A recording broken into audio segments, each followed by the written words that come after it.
अस्सलामुअलैकुम viewers and welcome. ये KSE 100 का वीकली ग्राफ है।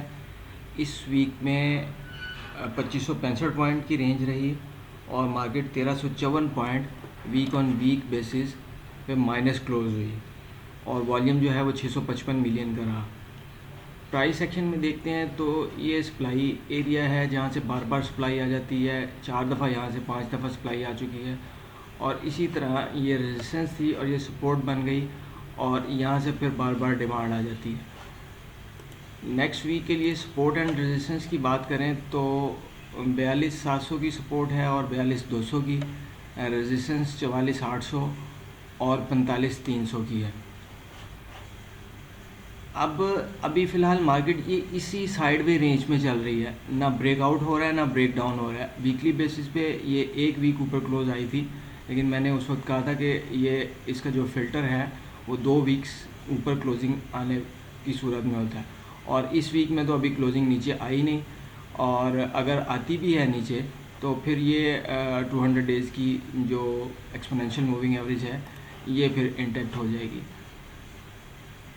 फ़िलहाल ये साइडवे ही है और नेक्स्ट जो है वो इस मार्केट के गिरने की डिफरेंट रीजंस में पॉलिटिकल टर्मोइल, IMF के 7th रिव्यू की रीशेड्यूलिंग जो अब नेक्स्ट वीक में है और आगे फिर MPC मिनट्स भी हैं 23 मई को, जिसमें स्टेट बैंक जो है वो मॉनेटरी पॉलिसी का ऐलान करता है कि नेक्स्ट क्वार्टर के लिए मॉनेटरी पॉलिसी क्या होगी।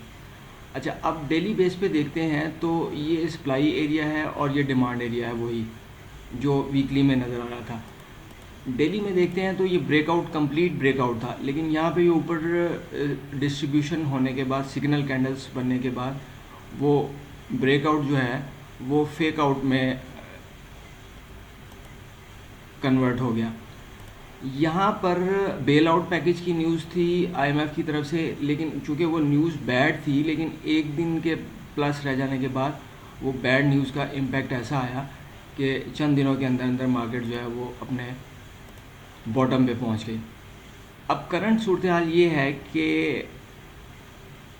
अब वोलेटिलिटी इंडिकेटर्स ये शो कर रहे हैं कि वोलेटिलिटी बढ़ी रहेगी, नेक्स्ट कमिंग डेज़ में जो है वोलेटिलिटी वो बढ़ी रहेगी और अगर फिर ऊपर निकलती है तो रेजिस्टेंस फिर ये 44,500 या 700 का एरिया जो इस मूव का पिवट पॉइंट होगा वहाँ तक फिर पहुँच जाएगी। अच्छा, 2 आवर्स के ग्राफ में जब हम देखते हैं इसी सिनेरियो को तो ये सपोर्ट लाइन जो आ रही थी यहाँ पे आके के मार्केट ने कंसोलिडेट किया और फिर थोड़ा सा बढ़ी। इंडिकेटर्स भी यही शो कर रहे थे कि ओवरसोल्ड एरिया में जाने के बाद डाइवर्जेंस बनी और फिर प्राइस जो है वो ऊपर आना शुरू हो गई। ये स्टोकेस्टिक में भी यही सूरत हाल थी कि जो है वो डाइवर्जेंस और एक हेड एंड शोल्डर की सी सूरत हाल नज़र आ रही थी। अगर इंडिविजुअल शेयर्स को देखते हैं तो उसमें ये लॉन्ग टर्म में तो ये बियर ट्रेंड ही है, शॉर्ट टर्म में और मीडियम में थोड़ा सा बुल हुआ है अटक रिफाइनरी और अगर निकलता है तो ये टारगेट और फिर ये टारगेट। इसी तरह से NRL को अगर देखते हैं तो उसमें भी ट्रेंड तो बियर ही है लॉन्ग टर्म में, लेकिन शॉर्ट टर्म में थोड़ा सा बुल होना चाह रहा है। अगर सीमेंट्स की बात करें तो सीमेंट स्ट्रॉन्ग बियर ट्रेंड में चल रहे हैं, उसमें ये करेक्टिव मूव है और ये करेक्टिव मूव देखें ऊपर इन पॉइंट्स के मिड तक जाती है या उससे पहले ही एग्जॉस्ट हो जाती है।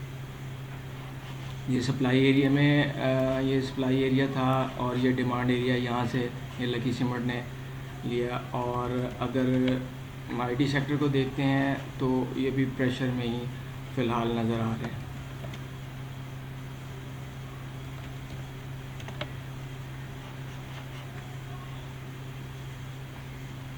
Thank you for watching the video.